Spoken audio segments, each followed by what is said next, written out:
Hello friends, welcome to Kushi Trick English class. Today we are discussing about 18 January level 2 SST paper. इस paper का level भी 17 जनवरी का जो paper था उसी की तरह RS IS पैटर्न का पेपर था। इसमें अभिकथन और कारण के क्वेश्चन जिनमें व्याख्या है या नहीं है, तो कल के जो अपन ने पार्ट लिया था उसमें छोटे क्वेश्चन को इंक्लूड किया था और आज बड़े क्वेश्चन जो अभिकथन और कारण वाले हैं वो अपने लेने की कोशिश की है। Let's see. राजस्थान में एस्बेस्टोस उदयपुर, डूंगरपुर और जोधपुर, अजमेर में पाए जाते हैं अधिकतर। और यूएनडीपी मानव विकास रिपोर्ट 2020 के अनुसार मानव सूचकांक में आरोही क्रम में जो देश दे रखे हैं उनको आरोही क्रम में सेट करना था। तो सबसे कम बांग्लादेश का, फिर भारत का, फिर चीन का, सबसे ज्यादा श्रीलंका का। फिर भी इसमें चीन हो सकता है आगे, थोड़ा डाउटफुल है इस क्वेश्चन में। और एक आइडिया है कि बांग्लादेश सबसे कम है, फिर भारत, फिर चीन और श्रीलंका। पृथ्वी अपनी दूरी पर घूर्णन करती है, सबको पता है। ये वो क्वेश्चन है जिसके बारे में मैं बात कर रहा था कि भाई अभिकथन और कारण वाले, तो इनमें ज्यादातर मैंने वही लिया है। और कई स्टूडेंट्स को ये क्वेश्चन टफ लगते हैं, मतलब हार्ड लगते हैं, लेकिन ये क्वेश्चन सबसे सरल होता है। उसका कारण ये है कि जैसे और छोटे क्वेश्चन में तो आपको फैक्ट्स पता होने चाहिए, इसमें फैक्ट्स का कोई मतलब नहीं है। इसमें फैक्ट्स खुद देता है, आपको दोनों के फैक्ट्स को मिला के एक आंसर निकालना होता है। तो इसमें आपकी समझ का जो है टेस्ट होता है। आप आइडिया से इस क्वेश्चन को कर सकते हो। जैसे पृथ्वी अपने दूरी पर घूर्णन करती है, पता है, पृथ्वी के घूर्णन से दिन रात बनता है। अब दोनों कथन सही है, लेकिन दोनों आपस में व्याख्या भी कर रहे हैं, मतलब ऊपर वाले पॉइंट को नीचे वाला एक्सप्लेन कर रहा है क्या? बिल्कुल कर रहा है। वो दूरी पर घूर्णन करती है और घूर्णन करने दिन रात बनता है। तो ए आर दोनों सही है और आर ए की व्याख्या भी करता है। फिर एक और अभिकथन का क्वेश्चन है, ए और आर। 1991 के बाद पंचायती राज संस्थाओं में महिलाओं का प्रतिनिधित्व बढ़ा है, बिल्कुल सही है। अब यही लाइन इसमें भी व्याख्या हो रही है क्या? देखो हो रही है। अनुच्छेद 243 डी में लैंगिक न्याय का उपबंध है, तो वो भी लैंगिक समानता को दर्शाता है और ये भी उसकी ही तो वर्णन कर रहा है कि भाई ये बात इसमें है, इस अनुच्छेद में। इसका मतलब ए और आर सही है और आर ए की व्याख्या भी है। फिर एक और देखो, ऐसा ही क्वेश्चन है, मान्यता प्राप्त अखिल भारतीय दलों की संख्या सहभागिता के आधार पर आरोही क्रम में सेट करना है। जो अपने आम चुनाव हुए थे, जैसे पहला था आम चुनाव 1957 में, जिसमें 4 पार्टियां थी, मतलब क्रम से जमाना कि कम पार्टियां फिर ज्यादा, ऐसे ऐसे। तो सेकेंड आम चुनाव में सबसे कम जो है भारतीय दलों की संख्या थी। फिर थर्ड में 1962 में 6 थी पार्टियां। फिर फोर्थ में 1967 में 7 थी। और 1952 जो पहली बार आम चुनाव हुआ था उसमें सबसे ज्यादा 14 भारतीय दल थे। तो आरोही क्रम में सेट करना था। सबसे पहले 1952 में हुआ आम चुनाव, फिर सेकेंड 57 में, थर्ड 62 में, फोर्थ 67 में। पर ये तो सन के हिसाब से हुआ है, अपने को निकालना है इसमें दलों की संख्या के आधार पर। तो दल सबसे कम थे आम चुनाव में, सेकेंड में, फिर थर्ड में 6 और फोर्थ में 7 और सबसे ज्यादा थे आपके फर्स्ट में। 42 संविधान संशोधन द्वारा 1976 शब्द प्रस्तावना में जोड़े गए, मतलब 1976 में 42 संविधान संशोधन द्वारा कौन कौन से शब्द जोड़े गए थे? समाजवादी, धर्मनिरपेक्षता और अखंडता। लोकतांत्रिकता इसमें नहीं था, तो ये आंसर हो जाएगा। राष्ट्रीय शिक्षा नीति 2020-21 सदी की भारत की प्रथम शिक्षा नीति है, बिल्कुल फैक्ट बात है। 21वीं सदी में पहली राष्ट्रीय शिक्षा नीति आई थी 2020 में, तो ये ए था। इसका वर्णन इसमें है क्या? एनईपी केवल 3 मार्गदर्शक स्तंभों पहुंच, समता और गुणवत्ता होते हैं, बिल्कुल नहीं, गलत है। ये 5 स्तंभ होते हैं एनईपी के, पहुंच, समता, गुणवत्ता और सामर्थ्यता और जवाबदेही। इसका मतलब आर गलत हो गया। राज्य में 6 से 14 वर्ष की आयु के सभी बालकों को निःशुल्क अनिवार्य शिक्षा प्रदान करेगा, बिल्कुल सही बात है। अनुच्छेद 21 में शिक्षा के अधिकार से संबंधित है, ये बिल्कुल सही। अनुच्छेद 21 में 6 से 14 वर्ष के बालकों को अनिवार्य और निःशुल्क शिक्षा देना आवश्यक है, बिल्कुल दोनों सही है। ये आर सही है और व्याख्या भी करता है आर ए की। फिर एक और ही है अभिकथन का, प्राथमिक विद्यालय की दूरी 1 किलोमीटर होनी चाहिए, पड़ोस से बालक के विद्यालय की दूरी 1 किमी होनी चाहिए। और शिक्षा का अधिकार अधिनियम में दूरी उल्लेखित नहीं है, बिल्कुल ये गलत हो गई। जबकि दूरी तो उल्लेखित है। राजस्थानी बोलियों में मारवाड़ी का सबसे महत्वपूर्ण स्थान है। कई बार इसे राजस्थानी का पर्याय भी समझा जाता है। और आर है इसका ऐतिहासिक और भौगोलिक स्वरूप से मारवाड़ राजस्थान महत्वपूर्ण स्थान रखता है। दोनों बात सही भी, जब मारवाड़ महत्वपूर्ण स्थान रखेगा तो मारवाड़ी बोली भी जो है महत्वपूर्ण होगी, जिसमें राजस्थानी का पर्याय भी माना जाएगा। तो ए आर दोनों सही है और दोनों व्याख्या भी करते हैं आपस में। सूफी संतों ने आडंबर अनुष्ठानों का विरोध किया और उनका ईश्वर के प्रति प्रत्यक्ष व्यक्ति आस्था में विश्वास था। ये दोनों बातें सही है। तो ये सारे क्वेश्चन आपने देखे हो, कहीं न कहीं आपका कॉन्सेप्ट क्लियर होना चाहिए और आपकी समझ से ही क्वेश्चन कर सकते हो। बाकी इसमें फैक्ट्स तो कुछ है भी नहीं, फैक्ट्स तो एक खुद देता है। तो ये उन क्वेश्चन से बजाय ये सरल माने जा सकते हैं। तो दोनों आपस में व्याख्या भी करें, दोनों सही है और एक की व्याख्या भी करता है। गांधी ने असहयोग आंदोलन शुरू किया 1 अगस्त 1920। अब ये फैक्ट था, मान लो, ये तो अपने को पता होना चाहिए, मैंने लिखा है। बाकी असहयोग आंदोलन शुरू किया तो सबको पता है। ये जलियांवाला बाग कांड, हत्याकांड और रोलेट एक्ट के प्रत्युत्तर में शुरू हुआ। ये भी सही है, दोनों बातें सही है। ए और आर दोनों सही है और व्याख्या भी करते हैं।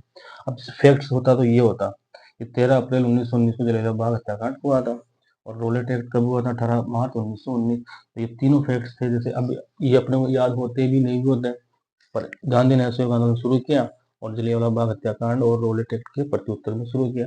तो इससे अपन आइडिया लगा सकते हैं और दोनों सही है। आर एक की व्याख्या भी है।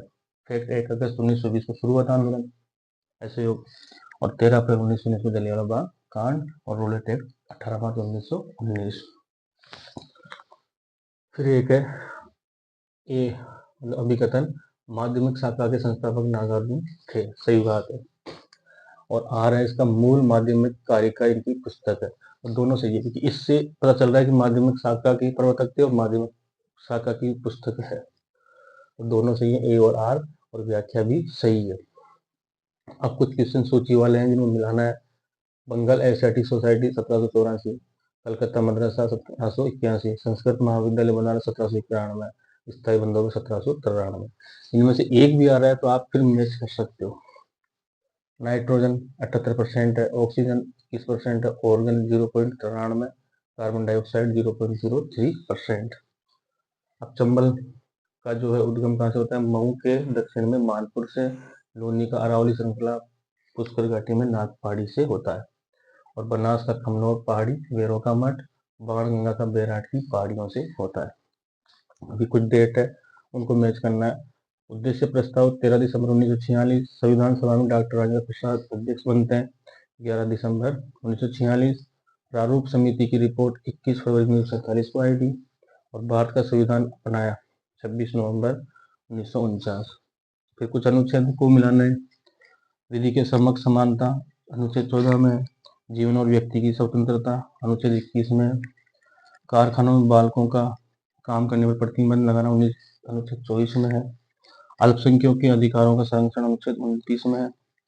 फिर ये कुछ नेशनल हाईवे NH 11 जो कहाँ से है? मियाल जाफ से रेवाड़ी, और NH 709 है रोहतक से राजगढ़, NH 919 पलवल से रेवाड़ी, NH 23 कोटूम से धौलपुर। ये कुछ क्वेश्चन लिए हैं अपन ने जो थोड़े बड़े हुए टफ लगते थे। इनके अलावा कुछ और क्वेश्चंस भी हैं जो अपन देख लेते हैं, थोड़ा डिस्टर्ब होगा आपको, ये कारण है, इसलिए मैं बड़े क्वेश्चन की बात ले रहा था। लिखने पड़ते हैं, ये बोर्ड थोड़ा छोटा है, सॉरी फॉर इट, पर कुछ ही दिनों में मैं बड़ा बोर्ड लाने वाला हूँ। ये आपके लिए गुड न्यूज हो सकती है, क्योंकि दिक्कत होती है मिटाने में, लिखने में भी, और साफ भी नहीं लिखा जाता है। मैं मानता हूँ इस चीज को, मेरी गलती है ये,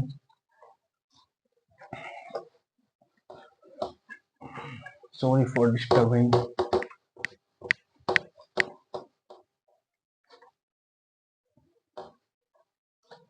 अब कुछ क्वेश्चन जो है देख लेते हैं। बाकी लगभग क्वेश्चन जो लेवल का आपने देख लिया छोटे बड़ों का। अब कुछ क्वेश्चन जो सत्य है असत्य नहीं है, एक पॉइंट दे दिया उसके बारे में कुछ बातें पूछेंगे, भाई कौन सी सही है कौन सी गलत है।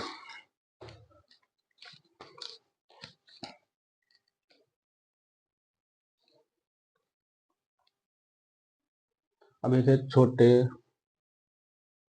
राजनीतिक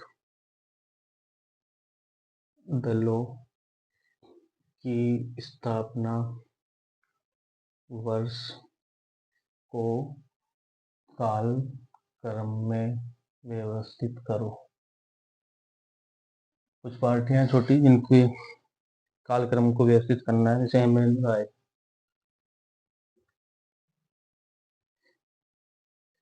द्वारा radical democratic party, radical democratic party, ये थी 1940 में। ये अंबेडकर द्वारा स्थापित, अंबेडकर द्वारा independent labour party, independent labour party, ये अंबेडकर साहब ने बनाई थी 1936 में। तो जयप्रकाश नारायण द्वारा, जयप्रकाश नारायण द्वारा उनकी पार्टी थी सोशलिस्ट पार्टी, सोशलिस्ट पार्टी, ये थी 1934।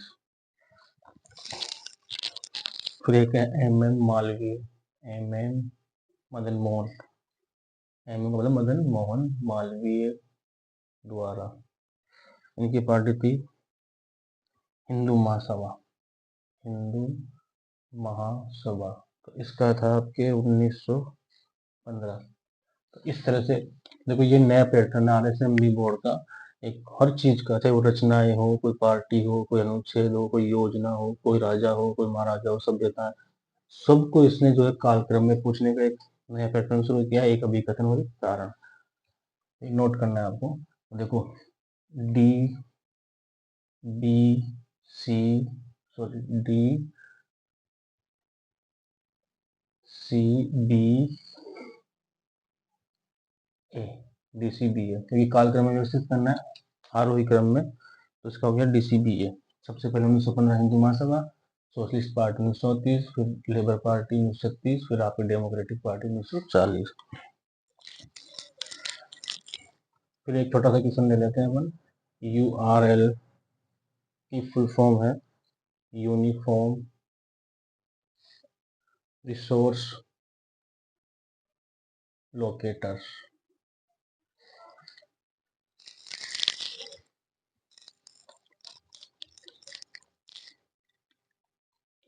एक मूल कर्तव्य के बारे में है, मूल कर्तव्यों का ये अभिकथन और कारण से ही है का उल्लेख संविधान के भाग 4 में उल्लेख है, जो कि गलत है। भाग 4A में तो होना चाहिए था, पहला ही गलत हो गया। आर देखो क्या है, मूल कर्तव्य 42वें संविधान संशोधन द्वारा समाविष्ट किए गए। ये बात सही है, पर ये गलत है, मतलब अभिकथन गलत है, आर सही है।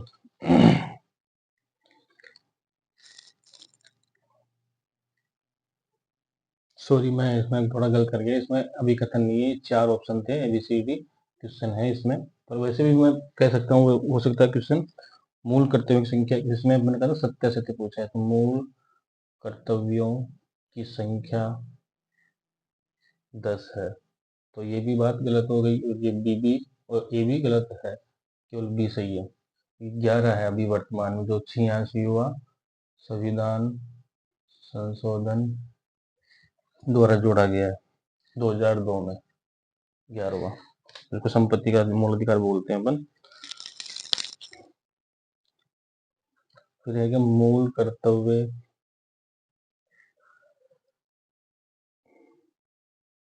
राष्ट्र को सशक्त करने की आचार संहिता है, सशक्त करने की आचार संहिता है, तो ये बात भी सही है। तो इसमें गलत कौन कौन सा भी, A और C।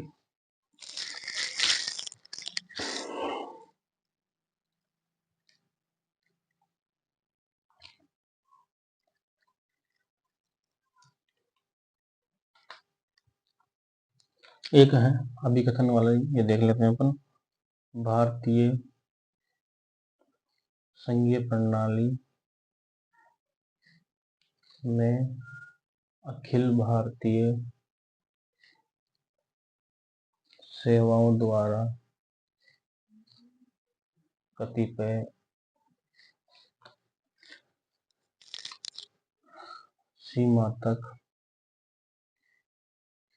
केंद्रीयकरण और समन्वय किया जाता है। ये बात बिल्कुल सही है। जो भारतीय संघीय प्रणाली में अखिल भारतीय सेवा है, आपस में वो केंद्रीयकरण करते हैं। तो है बी आर, सॉरी, इसका अखिल भारतीय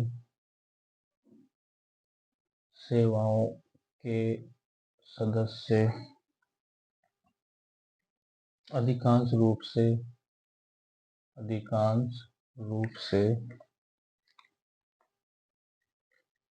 सेवा राज्यों में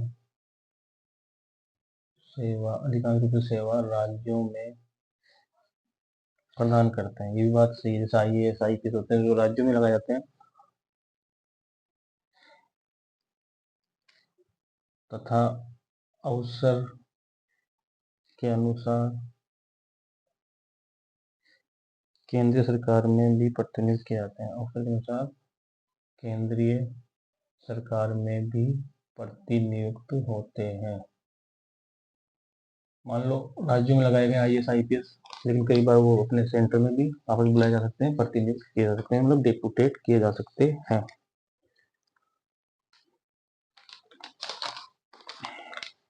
फिर एक उच्च न्यायालय के बारे में क्वेश्चन है। उच्च न्यायालय के संबंध में कौन सा सही है? अभी सही वाला मैं बता रहा था ना, क्वेश्चन है उच्च न्यायालयों के बारे में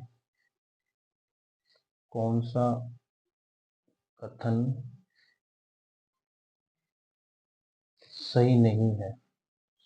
ये नहीं का भी ध्यान रखना होगा, सही है या सही नहीं है पूछता है कई बार कंफ्यूज करने के लिए।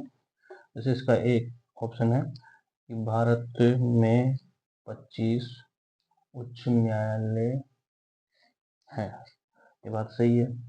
बी है राजस्थान उच्च न्यायालय की प्रधान पीठ राजस्थान उच्च न्यायालय की प्रधान पीठ जोधपुर में है, ये बात भी सही है, जोधपुर में है। उड़ीसा उच्च न्यायालय के कुल न्यायाधीशों की अनुवादित संख्या 33 है। उड़ीसा उच्च न्यायालय के कुल न्यायाधीशों की संख्या 33 है, तो ये बात भी सही है। अनुच्छेद 224 में उपबंध में प्रत्येक राज्य के लिए एक उच्च न्यायालय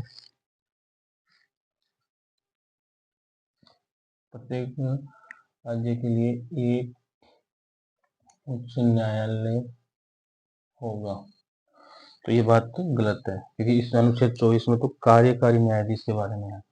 कार्यकारी न्यायाधीश, ये उच्च न्यायालय के बारे में नहीं है, तो ये कथन गलत हो गया। तो ऐसे ध्यान रखना है, सही नहीं पूछा है तो तीनों सही है, चौथा सही नहीं है। और भी देखते हैं। ये दिक्कत है छोटे बोर्ड की, मैं मानता हूँ, बार बार लिखना पड़ता है, साफ करना पड़ता है।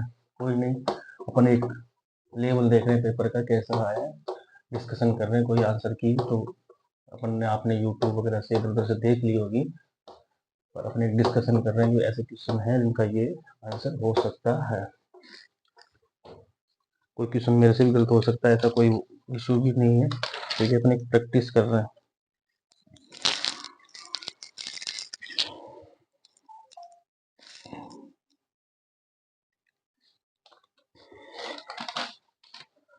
और तो वैसे लगभग क्वेश्चन हो ही गए, पर फिर भी एक दो क्वेश्चन और देख लेते हैं।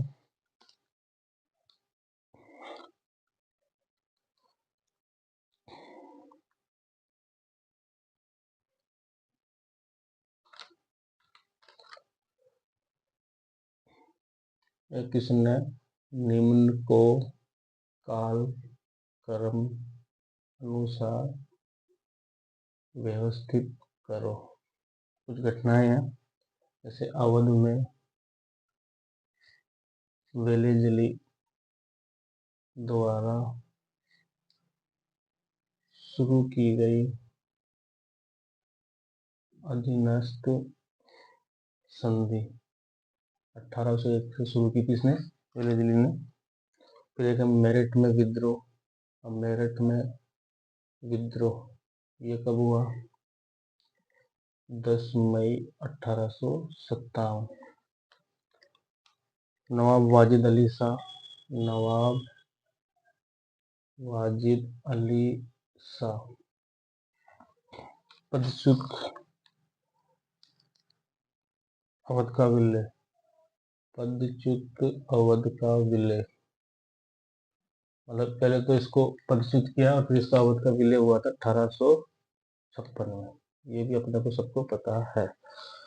और युद्ध में झांसी की रानी की मृत्यु, युद्ध में झांसी की रानी की मृत्यु ये कब हुई थी? 18 जून 1858। अब अपने को जमाना है इनको, तो देखो सबसे पहले कौन सा आएगा आपके? ACBD। आंसर क्या हो गया? ACBD। ये पहले आएगा, फिर अब नवाब वाला 56 वाला पहले आएगा, फिर ये 1857 10 मई मेरठ में विद्रोह, और फिर लास्ट में 18 जून झांसी की मृत्यु। ACBD।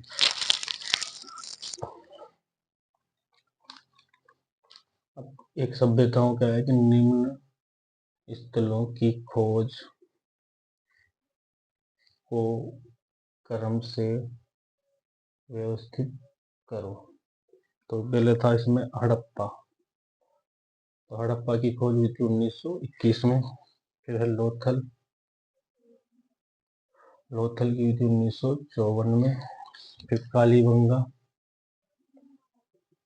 कालीबंगा 51-52 में। फिर डी था मोहनजोदड़ो, मोहनजोदड़ो इसमें आएगा 1922। अब इस क्वेश्चन में खोज भी था और उत्खनन भी था।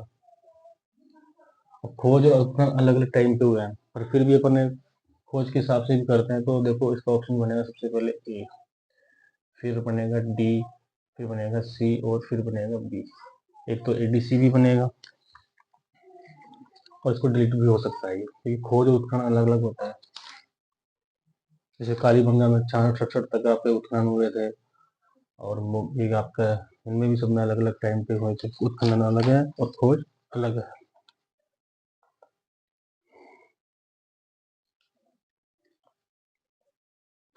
एक क्वेश्चन छोटा ही है कि राजस्थान, चलो ये छोड़ो, हो गया था शायद पहले।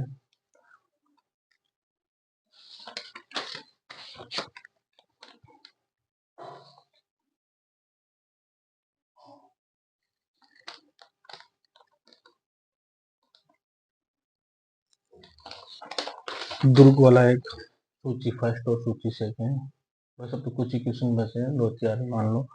जैसे ओदक दुर्ग, तो ओदक दुर्ग का उदाहरण कौन सा है? गागरोन, ये तो ऑप्शन में था। बाकी भैंसरोडगढ़ भी है, एक शेरगढ़ भी है। पारिक दुर्ग,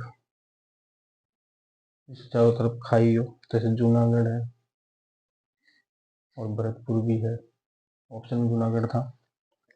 एक आपका पारिद दुर्ग, पारिद दुर्ग होता है जिसके चारों तरफ पहाड़ियां हो, तो चित्तौड़। और एक जैसलमेर। पारिक चारों तरफ खाई हो, पारिद मतलब चारों तरफ पहाड़ी हो, उधर जिसके चारों तरफ पानी हो। और एक वन दुर्ग, वन दुर्ग में आपका सिवाड़ा, बाड़मेर वाला। तो ये तो सरल क्वेश्चन था। फिर एक नाथ द्वारा शैली, ये देखो ये पिछले पेपर में भी आया था। नाथ द्वारा शैली के संदर्भ में कौन सा कथन सही है? अब इसमें सही है पूछा है, यानी सत्य है। पहला है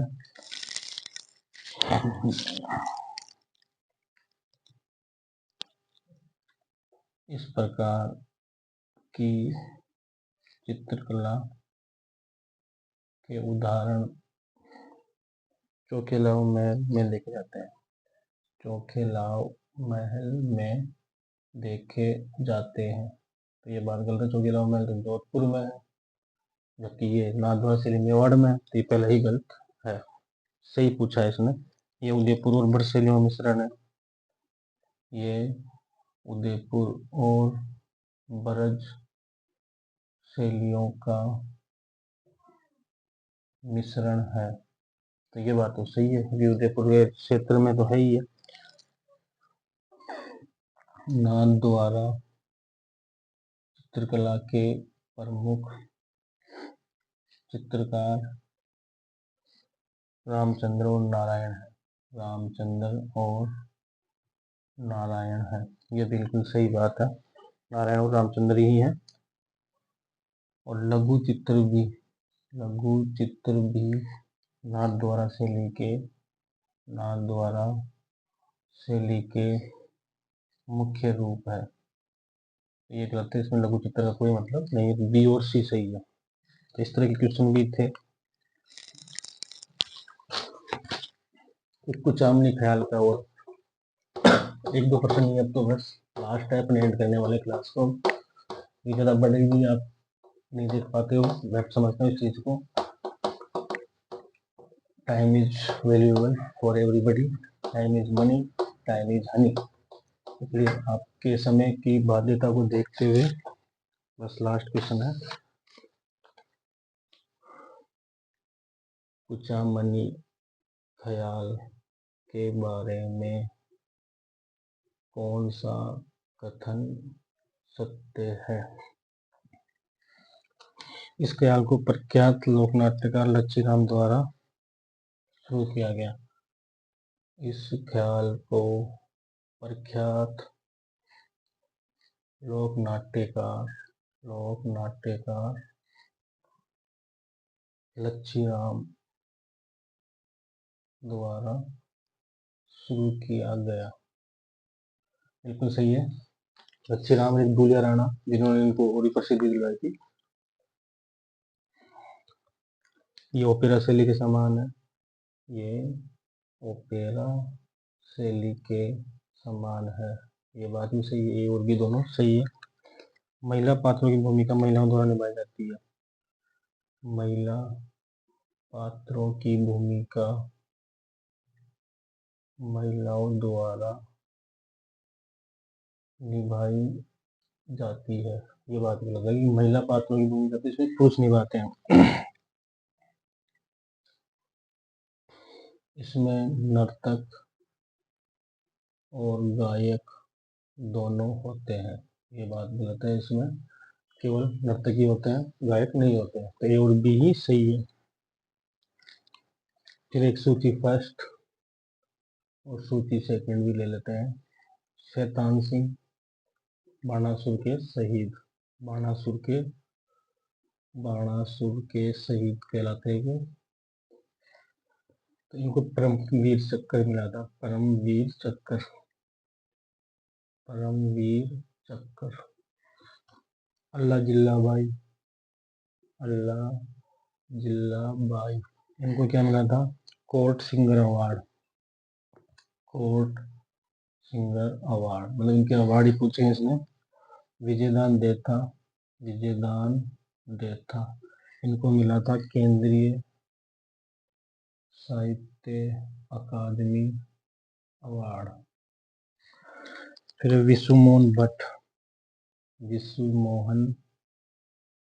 भट्ट ग्रैमी अवार्ड।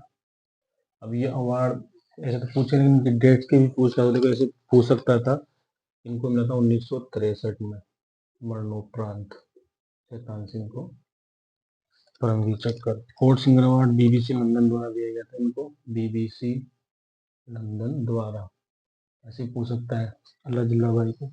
और केंद्रीय साहित्य अकादमी अवार्ड विजयदान देता को मिला था 1974 में, और ग्रैमी अवार्ड 1994 में मिला था। तो इसके हिसाब से काल क्रमांक का भी पूछता तो अपने इसको ऐसे कर सकते थे। नया पैटर्न है इनका पूछने का। एक क्वेश्चन था युद्धों वाला, जैसे सारंगपुर युद्ध, ये कब हुआ था? 1437 में। भूतला का युद्ध, ये देखो 2 बार उसमें भी आया था और इसमें भी आया है, 1227। खातौली, ये देखो वहां पे भी आया था, ये आपके 1517। राणा सांगा इब्राहिम लोधी, फिर खानवा बाबर और राणा सांगा के बीच में हुआ था 1527। देखो युद्धों का कालक्रम, ये मैंने आपको जब वो पढ़ाए थे ना करंट क्लास से पहले, कुछ हिस्ट्री राजाओं की छोटी छोटी क्लास, उसमें खानवा का युद्ध, खातौली का युद्ध, भूतला का युद्ध 1900 और उसके बीच में हुआ था, जगत सिंह के बीच में। सारंगपुर का युद्ध महाराणा कुंभा, जिसके याद में उन्होंने विजय स्तंभ बनवाया था, गुजरात और मालवा की सेनाओं को हराया था। तो इस तरह देखो युद्धों का, राजाओं का, तो मैंने कहा था एक दो क्वेश्चन भी अगर अपना आते हैं तो देखो ये तो सीधा सीधा दोनों, एक दो पहले भी आए थे युद्धों के और राजाओं महाराजाओं के, तो ये अपने एक दो क्वेश्चन मैंने आपको बताए थे सन कालक्रमानुसार, तो वहां से आए। तो इसके लिए मैं आपको कह सकता हूँ कि कालक्रमानुसार और एक अभिकथन, और ये सही है सही नहीं है, सबसे उपयुक्त करने के नए पैटर्न के हिसाब से अपने को तैयारी करनी है। वैसे तो हो गए, फिर भी एक दो क्वेश्चन को देख लेता हूँ, अगर जो आप काम के बच्चे हो तो।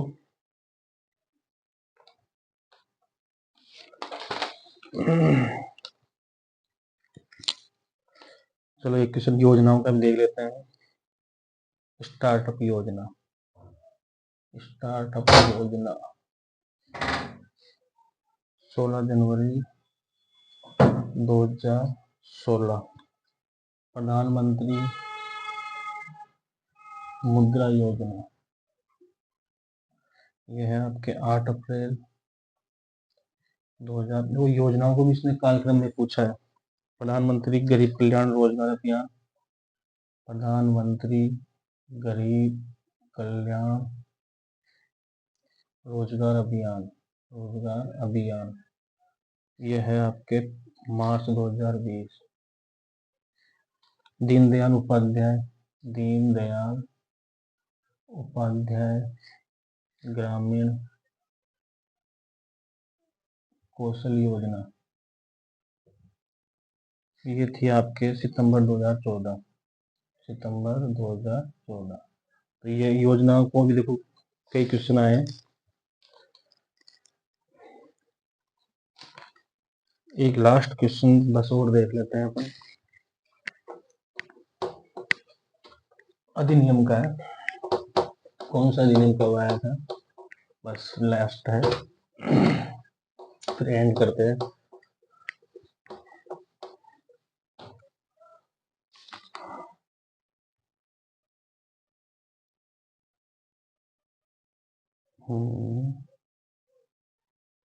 अवमूल्य वस्तु अधिनियम, अवमूल्य वस्तु अधिनियम जब आया था आपके 1955 में।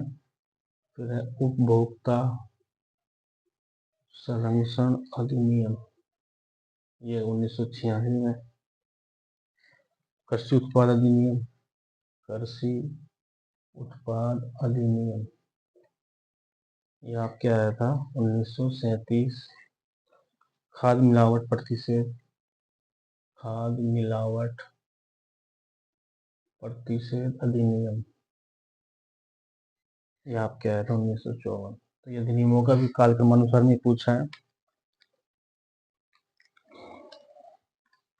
लास्ट क्वेश्चन है आपका सूची और फर्स्ट, सूची फर्स्ट, सूची सेकंड। जैसे शेखावटी बोली, सरल ही है। शेखावटी बोली कहाँ बोली जाती है? चूरू और झुंझुनू, चूरू झुंझुनू। फिर है मेवाती, अलवर भरतपुर। फिर है ढूंढाड़ी, ढूंढाड़ी तो ये आपके जयपुर दौसा। फिर है हाड़ौती, कोटा बूंदी। सरल ही था। ये हो गए आपके लगभग सारे क्वेश्चन।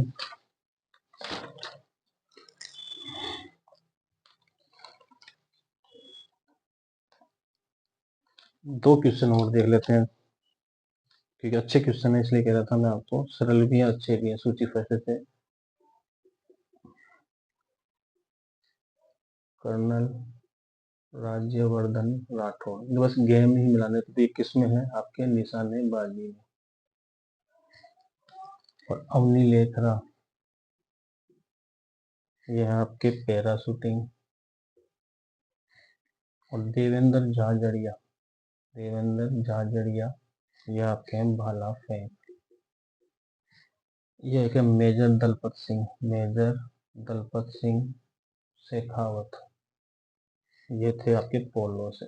अब लास्ट क्वेश्चन जिसका आपको वेट था, मेरे को वेट था, जो इस पेपर का सबसे बेस्ट क्वेश्चन लगा, और ये एक नया पैटर्न है, सबसे हट के है ये क्वेश्चन, इसको बोल सकते हैं यूपीएससी लेवल का। देखो इधर जिला था, इधर है साक्षरता दर, और 2011 के अनुसार। तो देखो क्वेश्चन कितना गजब का है। उदयपुर दे रखा था, करौली, और इधर अजमेर, और इधर नागौर। अब इनकी साक्षरता दर आप सोचोगे कि जानते हैं, जैसे उदयपुर की है आपके 64.8, ये होना चाहिए आंसर, और करौली का है 66.2%, और अजमेर का है 69.3%, और 62.8% है आपके नागौर का। ये इनके जिलाओं की, मतलब उदयपुर की, करौली की, अजमेर की, नागौर की साक्षरता दर है। क्वेश्चन भी यही था, आंसर ये होना चाहिए था, लेकिन ऑप्शन ये थे ही नहीं। ऑप्शन था 87.5%, 72.8%, इधर था 83.9%, इधर था 70.6%। अब ये थे ऑप्शन, तो ये ऑप्शन है आपके शहरी के हिसाब से। अब शहरी तो आपके क्वेश्चन में कहीं दिया भी नहीं था, भाई शहरी का पूछा है, किसका, ग्रामीण का पूछा है, केवल साक्षरता दर। तो साक्षरता दर के हिसाब से तो ये आना चाहिए था, लेकिन जब वो नहीं है तो ये है, ये शहरी है, तो शहरी ना देकर भी उसने पूछ लिया, तो अपने को शहरी ग्रामीण सब पता होना चाहिए। और ये है आपका यूपीएससी पैटर्न, यानी कि आईएएस पैटर्न। ऐसे ही क्वेश्चन पूछते हैं आईएएस में, आरएस में, थोड़ा दिमाग लगाना होता है अपने को। उसने ना पूछ कर भी पूछ लिया। तरीका देखो, साक्षरता दर पूछी है तो अपन तो जिले के हिसाब से याद करते हैं, वो भी बहुत बड़ी बात है, जिलों की अलग अलग भी याद हो जाए तो। लेकिन उसमें भी फिर शहरी, चलो शहरी याद भी कर लेते, लेकिन उसने पूछा थोड़ी ना है। तो इस हिसाब से ये, जिसका ये क्वेश्चन होगा उसको मान लेंगे उसकी तैयारी अच्छी है, उसने वास्तव में कंसेप्ट और कॉन्सेप्ट और आपके फैक्ट दोनों अच्छे से पढ़े हैं, और समझ से तैयारी की है। तो जिन्होंने मेहनत की है उनको ऐसे क्वेश्चन जो अच्छे लगेंगे। तो इसका आंसर ये होगा, उदयपुर का 87.5, करौली का 72.8, अजमेर का 83.9, और नागौर का 70.6%। तो देखो ये क्वेश्चन ऐसे नया पैटर्न आने से का अच्छा है, इससे बच्चों में कंपटीशन भी होगा पढ़ाई के लिए, और ज़्यादा जो है वो जागरूक होंगे, मोटिवेट होंगे। तो बेस्ट ऑफ लक, आगे भी क्लासें लेंगे, जैसे और भी 19 के, जैसे हिंदी, इंग्लिश का, साइंस, मैथ का, जिनका भी लेवल 2 का जीके का पेपर हुआ है वो भी अपन करेंगे। अब छोटी क्लासें ही ज़्यादातर लेंगे, और नया बोर्ड लाने की मैं कोशिश करूँगा। मिलके लड़ेंगे, मिलके जीतेंगे। Best of luck.